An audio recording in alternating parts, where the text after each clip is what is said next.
folks, Jimmy here, aka Palette of the Dead. Welcome back to the channel and welcome to the latest issue of White Dwarf magazine. Now, as per usual with all these videos, if you like them, hit the like button, subscribe to the channel if you haven't already, and of course drop a comment down below.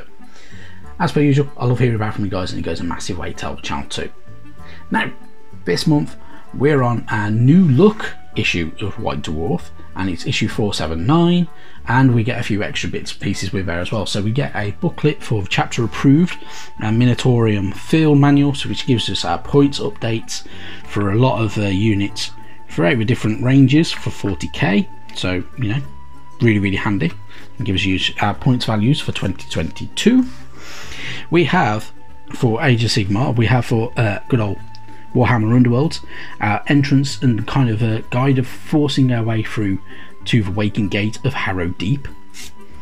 And we are on the other side, we also get a bit of a map. Now the map is very significant because it is to do with these, which is our Great Stomp, which is our new campaign system for Age of Sigmar, which these also tie into as well. So depending on whether you are taking certain areas, whether it's the Tusk Vault and controlling that, or even the controlled desolate temples of a storm or anything like that, you know, you can kind of get your way through and have a bit of fun with it. So especially if you're playing orcs, which is very handy.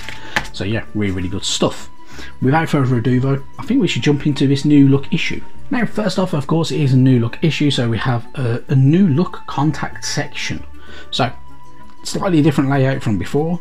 Everything's a little bit more neater and looks really cool as well. So we have some really awesome looking minis here.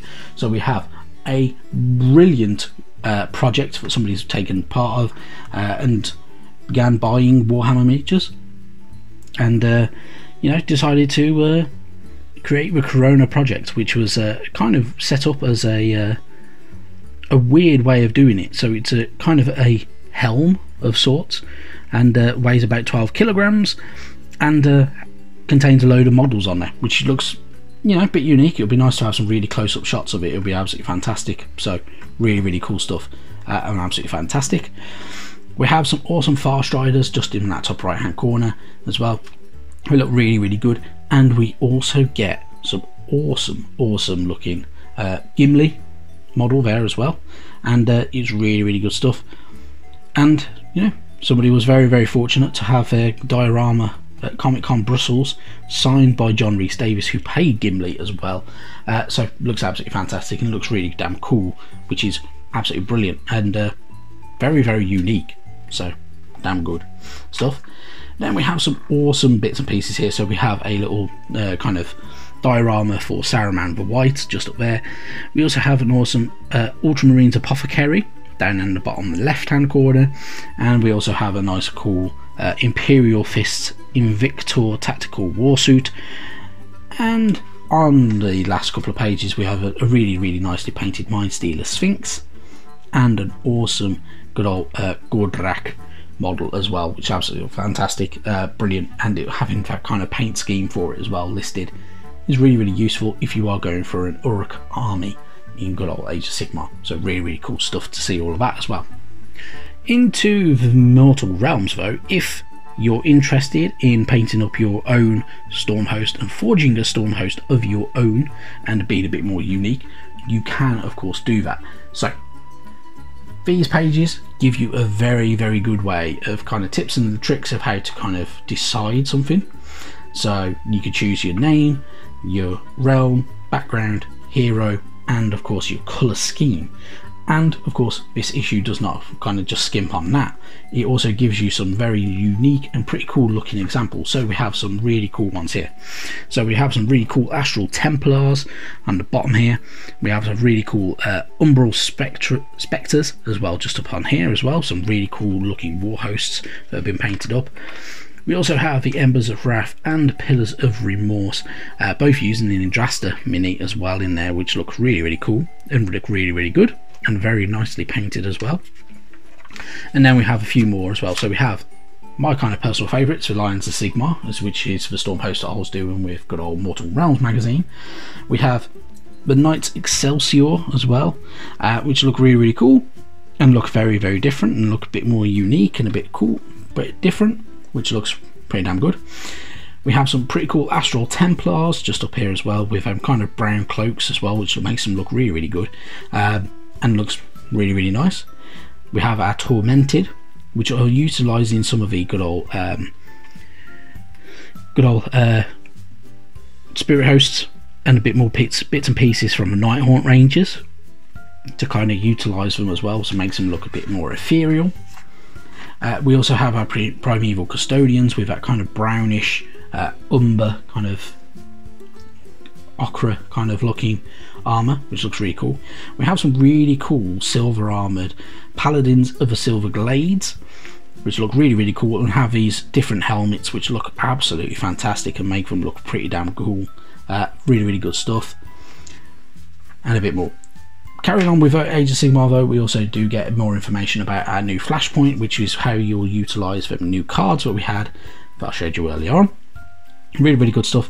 Kind of go through and kind of plough through all of that, and gives you a bit of backstory of why the fighting is going on there and who the main combatants are in that area, and how to utilise it as well, and also how to use our great Stomp as well.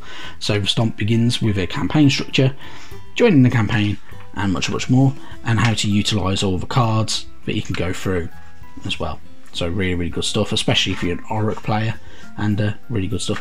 We also have our rules of engagement, so this is kind of giving us a little bit of update about rules and kind of some bits and pieces to go through them, and where kind of it's all going to progress in the future of Age of Sigmar as well, if you are an Age of Sigmar player. Then we also have new rules and updates for Harrow Deep, for Warhammer Underworlds. Entirely up to you if you wish to use these. So these are really, really good stuff. Kind of gives you a way of playing through all of these areas as well to get through to the Waking Gate, which is very, very handy, and all the different hazards that you may face along the way for all them different areas as well. So really, really good stuff, and yeah, very, very handy if you're a Warhammer Underworlds player. So pretty damn cool. Into the 41st millennium though, we get our Flashpoint Nephilim as well, and this kind of goes through, I've skipped a bit of it, and there are some really, really good bits in there, but there are new Crusade rules for Necron dynasties in this Flashpoint as well, depending on what you're utilising. So for instance, your Zeriakan dynasty, your Sutek dynasty as well for your Necrons, if you are utilising Necrons, very, very handy. And we have some awesome looking Necron units just painted up here as well, which look really, really cool. Your Mefric dynasty, your Novok dynasty as well, and how to utilise different battle traits and agendas within them, and of course their requisitions and much, much more, and how the Crusade will go through. So you'll go through all of these, depending on which dynasty you are utilising, depends on how, of course, what they're going to be, what their main aim is, and what their relics are, and every bits and pieces as well. So really, really cool stuff. And then we get an awesome army gallery as well for the Iron Helms, which look fantastic. These are very, very nice, and these have been going along for quite a way, so they're not too bad. So really, really good stuff, and pretty damn cool as well as seeing all these nice closer up kind of photos as well, which makes them look really, really nice as well. Some really good stuff. Some mixture of what looks like some older kits and some newer kits mixed in with it, all of this. So they look fantastic. Very, very nice, well painted scheme as well. Can't see any kind of blemishes or anything wrong with them that I would disagree with, but they look really, really nice and really cool. And then we also have a really cool battle report pitting our Iron Fists against some Necrons as well. Makes them look really cool. So we have our Undying cohort of the Fox dynasty as well, and this is a 995 point army, which actually isn't bad at all. It's really, really cool. If you are collecting good old Imperial magazine, you'd be able to do something very, very similar for that type of army as well. So you'd be able to make a very nice army, very, very similar to this if you wish to, but really, really good stuff. And then we also have our good old Imperial Fists. So these are to mainly kind of to suppress and everything like that. So they do have some pretty cool, some of the fast attack bikes, as well as a tank in there as well, which is always really, really nice to see a tank going around. But really, really cool stuff, and really, really nicely painted as well, which yellow is a hard colour to paint. So hats off to the person who painted them. And then your battle scheme itself. So really good stuff, really nice to see. Pretty damn cool in my opinion. But yeah, really nice battle report to read through. I had to read through it earlier. It looks really good. So, and it looked like it was a pretty decent match as well. So always very nice. So pretty damn good stuff. Then of course, with the release of Warhammer Horus Heresy, there is a nice section about Horus Heresy as well. So the Fate of Barbarous kind of leading through with some Raven Guard, which look really cool, and they are really nicely painted. All these good old older style Horus Heresy era forces. A Strike Force from the Space Wolves, which also looks really cool, and Space Wolves is one of my favourite kits and favourite ranges of Space Marine. Then the Dark Angels, which look really cool and look very different, because everybody expects Dark Angels to be green because that's their current paint scheme for good old Warhammer 40k, but having them in black makes them look really cool as well. So really good stuff. And then we also have Sons of Horus as well, which that kind of teal kind of looking paint scheme is beautiful. It's a really nice looking colour, and of course there's a few little demons thrown in there for good measure, just because of course they are tainted by the warp as well. And we also have some Iron Warriors, another really good paint scheme. It's different because it's just metallic and it looks really cool, but they look really good. They're nicely painted as well, and really cool stuff. And then we also have our Death Guard of the 84th Company as well, which look really good, and are very nicely painted as well. I must admit, they look really nice. They look really good. They look pretty unique. Nothing looks too crisp and clean, which is always really good. They look like it's a bit weathered, a bit battered, a bit damaged, and definitely like it's been through the mire. And then you get a few more bits and pieces to do with battlefields and scenery for as you go through as well, if you wish to do them. But really nice. It's a really cool little piece to the magazine, and they'll be adding more and more to Horus Heresy as they go, and expanding it as well as it kind of picks up a bit more steam over time. And then at the back of the issue, as per usual, we have our Inside the Studio section. So our hobby bingo is in there. I must admit, I have lost track of my hobby bingo, so I've not been doing it, which is a shame, but I will do it next year. I must admit, I am going to go for it next year. But yeah, really good stuff. There are some really lovely painted minis in here as well. So there are Thousand Suns, there are Iron Warriors, Iron Hands, Raven Guard, Sons of Horus, Thousand Suns, I've already said that, and Ultramarines painted up in there from Horus Heresy. They look brilliant. They are really good, utilising the new Horus Heresy minis. They look pretty damn cool and really nice.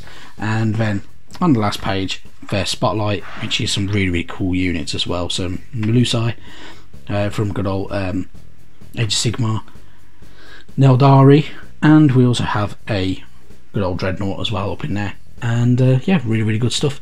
So the next issue is on sale on the 16th of September. I will do a video for it. I'll try to be on time with it this time around. But yeah, really good stuff. And I must admit, I like the new look. The new layout is really nice. Looks a lot crisper, a lot cleaner, a lot neater. Really good stuff from the White Dwarf team. But for that, thank you very much for watching, and I'll see you sometime soon. Bye bye now.